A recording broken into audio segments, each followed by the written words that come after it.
din naman ng Sandigan Bayan ang gobernadora ng Cotabato at may live report si Bernadette Reyes. Bernadette. Jiggy, 70 araw tatagal ang suspension order ng Sandigan Bayan First Division kay Cotabato Governor Emilio Talino Mendoza kaugnay ng kasong graft laban sa kanya.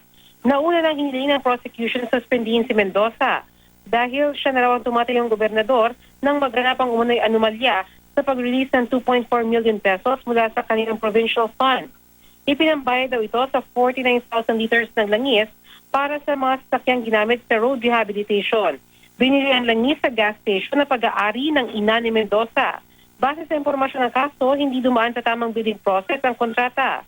Sa desisyon ng Sandigan Bayan, sinabi nitong mandatory sa ilalim ng mga provision ng RA 3019 ang suspension ng isang public officer na may valid na criminal information. Binigyan ng kopya ng suspension order ang DILG para ipatupad ang naturang order.